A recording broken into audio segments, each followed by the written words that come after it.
interactuá, tocá la campanita, te suscribís y es gratis y ayudás a todo esto, ayudás a esta tarea de investigación, esta tarea periodística para difundir precisamente las ideas de la libertad que necesitan ser defendidas todos los días, como dijo una vez el eminente Thomas Jefferson, presidente de los Estados Unidos y uno de los constituyentes de esa gran declaratoria de Filadelfia que plantea precisamente el modelo democrático representativo republicano de un Estado federal democrático como un Estado de derecho, que eso es Estados Unidos.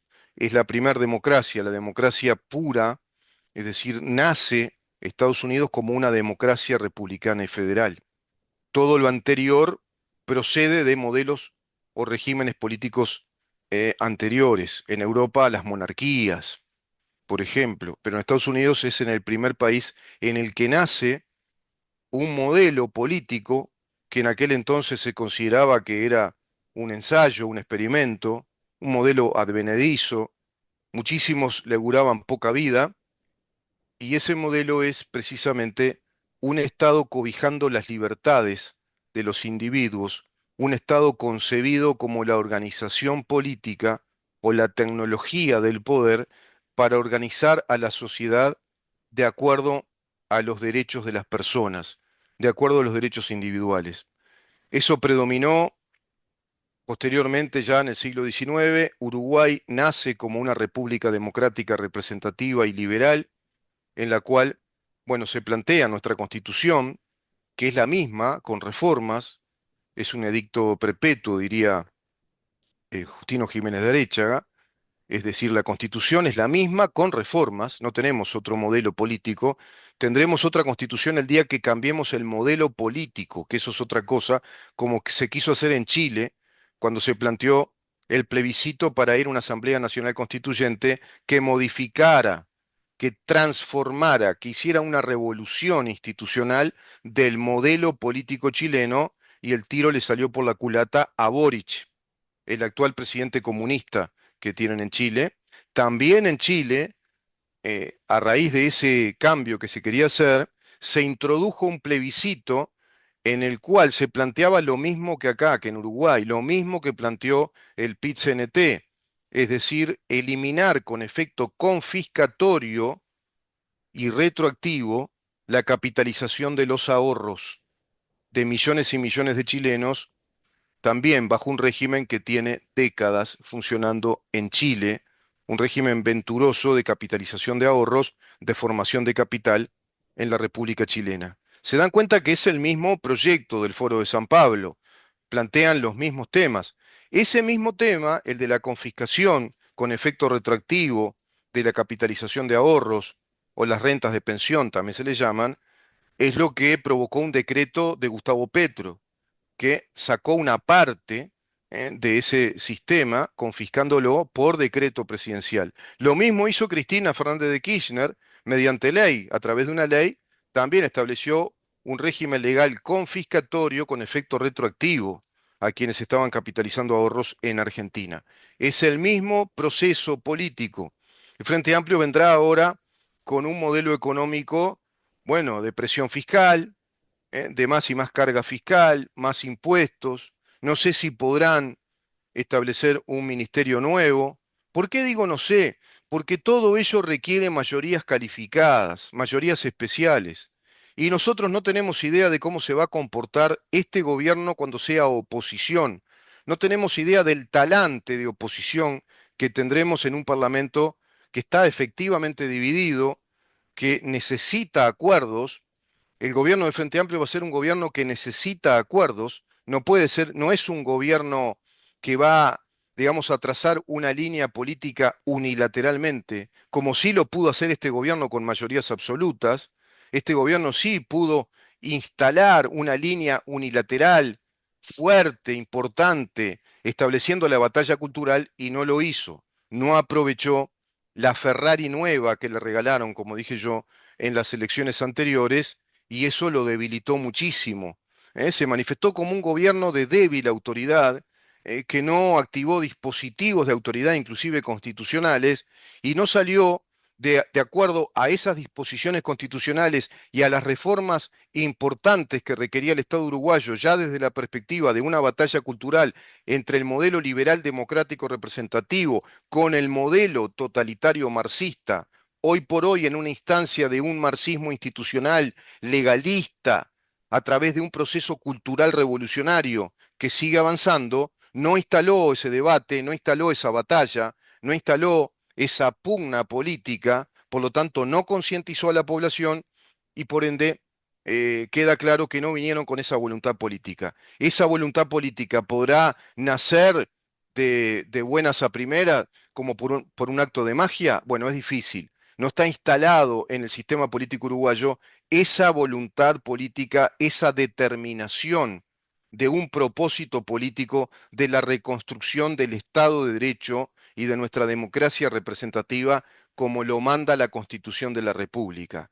Por lo tanto, todos nosotros, como pueblo, hoy por hoy, como habitantes de este país, estamos sometidos a un sistema de persuasión y también a un sistema de discurso demagógico que aborda en la superficie determinadas rencillas o discusiones políticas, pero que no abordan el fondo de estos temas que son harto delicados. Y por eso considero yo que el Frente Amplio recuperó fuerza política y ahora, bueno, sobreviene otro gobierno del Frente Amplio con esa fuerza política recuperada sobre la base de relatos falsos, de una campaña mediática, periodística insistente, como la que mencionaba, instalando un relato de la corrupción de este gobierno, aplicando la teoría del trasbordo, como lo explica excelentemente el gran doctrino brasileño de todo esto en su libro precisamente Trasbordo inadvertido y diálogo, el trasbordo inadvertido y diálogo, y ahí te explica cómo funciona la técnica persuasiva inveterada del marxismo organizado internacionalmente, como también se lo puede entender a través de la teoría del espejo de Overlock, que vamos a ver si nos da el tiempo.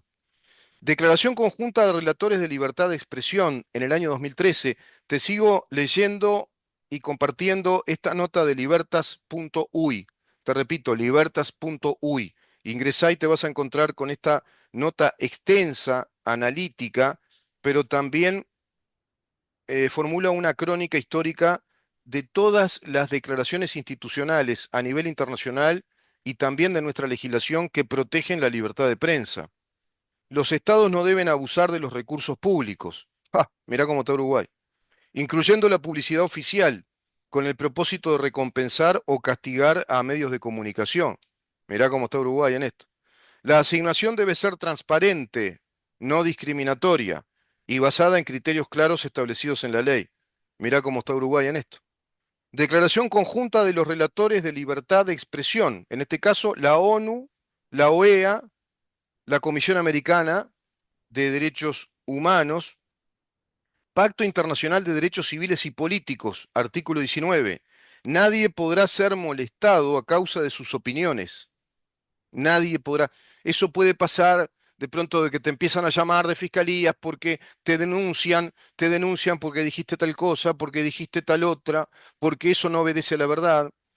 Y siempre juegan bajo la técnica persuasiva los totalitarios con un concepto peligroso que incluso está instalado en la declaración, digamos, en las declaraciones internacionales respecto a la libertad de prensa y que es muy peligroso porque creo yo que es un arma de doble filo el concepto de la información falsa o la desinformación, el manido concepto o el popular concepto de la fake news o del bulo. Pero te sigo con esto antes. Artículo 19, Pacto Internacional de Derechos Civiles y Políticos. Nadie podrá ser molestado a causa de sus opiniones. Toda persona tiene derecho a la libertad de expresión. Este derecho comprende la libertad de buscar, recibir y difundir informaciones e ideas de toda índole sin consideración de fronteras, ya sea oralmente, por escrito o en forma impresa o artística o por cualquier otro procedimiento de su elección. Pacto Internacional de Derechos Civiles y Políticos, adoptado por la Asamblea General de las Naciones Unidas en el año 1966, artículo 19. Las organizaciones privadas coinciden en que el manejo discrecional de la publicidad oficial, primero, vulnera la libertad de prensa. Por ejemplo, al apremiar o castigar a los medios según su línea editorial. Mirá lo que pasa en Uruguay con la concentración de medios, con la premiación económica y de difusión de todos los medios que operan más o menos explícitamente, más o menos veladamente, de acuerdo al régimen político instalado como un establishment, como un régimen que es incuestionable. El actual modelo político del Uruguay, que te repito, desobedece en gran medida al Estado de Derecho republicano y democrático que nuestra Constitución nos manda hacer. Ahí hay un grave problema ya en la sociedad uruguaya que no está consciente que nuestro Estado de Derecho no está cumpliéndose, sino que se va desarrollando un modelo político que tiene aspectos o apariencias democráticas. Pero si la democracia se agota solo en elecciones cada 5 años, eso ya no es democracia. Eso es un camuflaje, eso es una apariencia, y te digo más, inclusive es una apariencia persuasiva de que existe democracia, pero si vos tenés un poder judicial ya limitado, debilitado, perdimos el concepto estructural del Estado. ¿Qué quiere decir esto? Que ya no tenemos un Estado como una estructura de poder con tres poderes separados, autónomos, independientes, que a su vez tienen la capacidad política y jurídico constitucional de controlarse unos a los otros para que no exista el desborde de un poder en desmedro del resto de los poderes. Y ahí hay dos poderes fundamentales para la democracia, para que esté constituida efectivamente como tal, y que respondan a la Constitución como lo son el poder legislativo y el poder judicial. El poder legislativo debe ser un poder eminentemente autónomo del poder ejecutivo y no ser esta escribanía que le rinde favores o prácticamente vota muchos proyectos de ley a carpetas cerradas porque vino la directiva desde arriba. Y cuando digo desde arriba me refiero al poder ejecutivo de turno en connivencia con las cúpulas partidarias de los distintos partidos que integran el sistema tradicional ya de Uruguay, los grandes partidos políticos, todos los que integran este sistema político, que logran hacer pactos o acuerdos como grandes corporaciones políticas para instalar proyectos de ley que se conviertan en ley y modifiquen estructuras del comportamiento del Estado en temas que son claves. Y hay dos temas claves en los cuales el Estado uruguayo desmejoró notoriamente.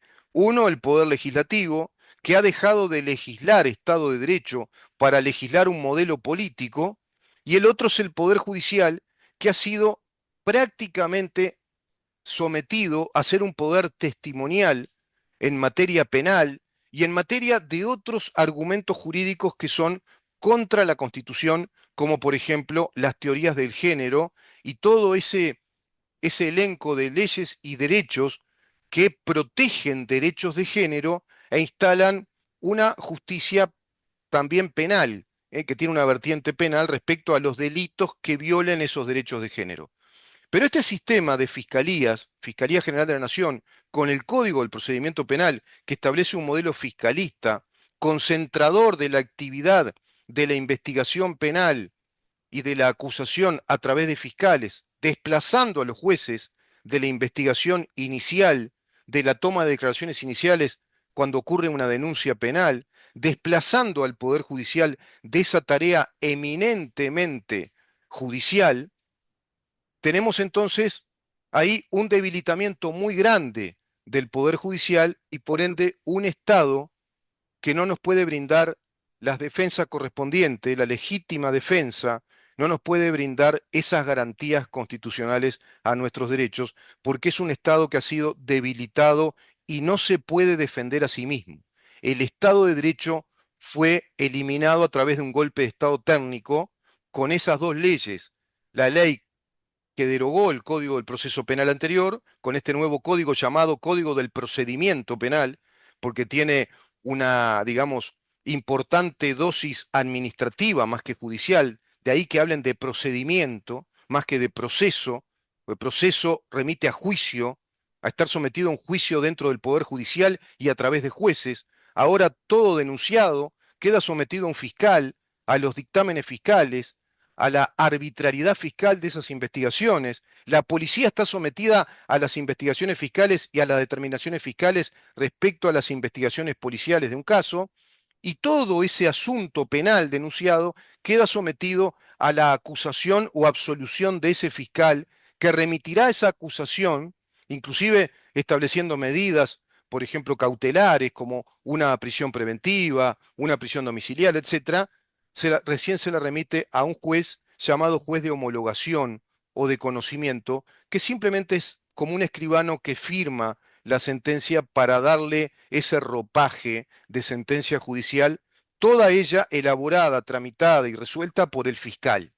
Es un proceso fiscal acusatorio que desobedece plenamente a nuestro poder judicial respecto a lo que dice la Constitución. Por ende, ya tenemos una democracia muy débil bajo un régimen político que construyó el Frente Amplio, pero contando con la anuencia de la oposición de aquel entonces. ¿Qué pasará ahora? ¿Qué pasará con todos los que opinamos sobre estos temas? ¿Qué pasará con la prensa independiente que está instalando en la conciencia pública el verdadero Estado de Derecho, nuestra verdadera democracia, nuestra verdadera república, para que todos podamos convivir por igual con los mismos derechos y las mismas obligaciones? ¿Qué pasará con los que reclamamos transparencia en la información? ¿Qué pasará con los que reclamamos libertad de prensa, efectivamente libertad de prensa? ¿Qué pasará con los que reclamamos que no exista concentración de medios, sino pluralidad de prensas, distintas voces, distintas perspectivas sobre los mismos temas que ocurren en el país, que se desarrolle masa crítica en el Uruguay? ¿Qué pasará con los que no queremos esas concentraciones económicas y esa arbitrariedad de la publicidad a través del Estado? Bueno, todo eso Uruguay no lo tiene resuelto porque no se libró desde este gobierno que nos dijo que era republicano, democrático, con un presidente que dijo que era liberal y se vendió al mundo exterior como liberal, cuando en verdad han instalado un gobierno progresista de centro izquierda, se mostró muy débil y fortaleció la retórica o el discurso político del Frente Amplio. Bueno, vamos a ir a otro punto antes de cerrar este programa por el día de hoy. Es enorme esto. Vamos a seguir, por supuesto, con el Uruguay, que está bastante hackeado en este sentido, y vamos a ir al concepto de libertad de prensa. ¿Qué es la libertad de prensa? Bueno, la libertad de prensa es un pilar fundamental de cualquier sistema democrático, ya que garantiza que los ciudadanos tengan acceso a la información libre y plural necesaria para tomar decisiones informadas. A continuación, les presento algunas claves democráticas relacionadas con la libertad de prensa. Primero, acceso a información veraz y plural. La democracia depende de que los ciudadanos puedan acceder a diferentes perspectivas sobre temas de interés público. La existencia de medios independientes y diversidad editorial asegura que las voces minoritarias también sean escuchadas. Principio rector de la democracia, la protección de las minorías, escuchar las minorías, que estén integradas al sistema político de la sana convivencia republicana y democrática. Punto 2, protección contra la censura. Los gobiernos democráticos deben garantizar que no haya restricciones arbitrarias al ejercicio del periodismo. Un gobierno democrático, en verdad, es el gobierno que experimenta el profundo deber de defender la libertad de prensa. Los gobiernos democráticos deben ser gobiernos muy celosos del deber que sienten en la defensa de la libertad de las expresiones periodísticas, de la libertad de prensa, de las distintas voces, para que se pueda ir dando, digamos, un recurso de comunicación colectivo que permita uso crítico en la población y que inclusive el propio gobierno reciba de buena manera como críticas saludables, como críticas profundas que puedan ser correctivos a errores o hasta incluso vicios ideológicos que lo llevan por mal camino. Ese es el papel de la prensa. El papel de la prensa no es desestabilizar, no es atacar a un partido político desde otro, no es ponerse la bandera de un partido político. La actividad de la prensa es eminentemente independiente y la prensa siempre tiene que estar abocada a defender la democracia, a defender los valores de la convivencia pública ciudadana, a defender el bien común. La prensa siempre debe ser eminentemente técnica, responder a los hechos, a la verdad chequeada, a la fuente de información confiable. La prensa está dedicada a formar opinión. La prensa está dedicada a aportar elementos de juicio para que podamos crecer como sociedad. No está para dañar a un gobierno. Ahora, si el gobierno se siente dañado, es problema de ese gobierno, no es problema de la prensa. Pero sí pasa a ser problema de la prensa, y no solo de la prensa, sino de la sociedad en su conjunto, cuando esa prensa honestamente acusa determinadas cosas, apunta a determinados problemas y es censurada. Y el gobierno no es ya democrático en su actitud, sino que busca censurarla, taparla, sacársela de arriba porque le molesta a los efectos de los intereses políticos que van creando. Todo eso es lo que hay que manifestar abiertamente en un país democrático y en una prensa que pretenda ser libre. La prensa debe defenderse a sí misma, pero la prensa debe estar defendida por los gobiernos que nos piden el voto, porque deben ser los principales celadores del deber de defender la democracia a través de la prensa libre. Independencia de los medios. La prensa debe ser independiente de los poderes políticos y económicos para actuar como contrapeso del poder. Las leyes deben evitar la concentración mediática que limite la competencia y la diversidad. Mirá acá lo que pasa. Acá ahora hicieron una ley que no evita la concentración mediática. No se elaboró una ley que evitara, sino que por el contrario, esta ley que se hizo ahora bajo este gobierno es más concentradora de medios. Y ya sabemos que hay un grupo económico inmenso que ha concentrado prácticamente todos los grandes medios de comunicación en el Uruguay. Protección de periodistas. Los periodistas necesitan un entorno seguro para desempeñar su labor, sin temor a intimidaciones, violencia o persecuciones legales, como a veces escuchamos por ahí en redes. Ustedes desestabilizan, ustedes son los fomentadores del caos. Y me suenan a operadores políticos de la izquierda radical, operadores de pronto del Partido Comunista o Tupamaros, que ya van dando el botón de la muestra, porque ese es el argumento que utilizan los regímenes totalitarios. No, este medio ha sido eliminado porque no responde a la verdad, porque es desestabilizador, porque lo que informan son mentiras, son fake news. Es muy fácil utilizar ese argumento sin luego fundamentarlo, sin explicarlo, sin dar todos los datos precisos de por qué se estima que esa prensa es maliciosa, es tendenciosa, emite mentiras en vez de verdades. Si eso fuera así, si eso fuera así, hay recursos judiciales, pero te repito, hoy tenemos un Estado débil, un Estado que estructuralmente no tiene posibilidad de defenderse. Y cuando yo te digo un Estado, te digo que somos todos nosotros porque la palabra Estado implica la unión, según nuestra Constitución, de todos los habitantes de la República. El Estado somos todos nosotros funcionando de acuerdo a las reglas de conducta que la Constitución de la República establece. Y de acuerdo a esa Constitución, hoy tenemos un Estado muy débil que no nos puede defender. Ya eso está ocurriendo. Educación mediática. Es esencial que los ciudadanos sepan cómo analizar críticamente la información que consumen para evitar manipulaciones o desinformación. Promover el pensamiento crítico. Todo esto fortalece la democracia. ¿Mm?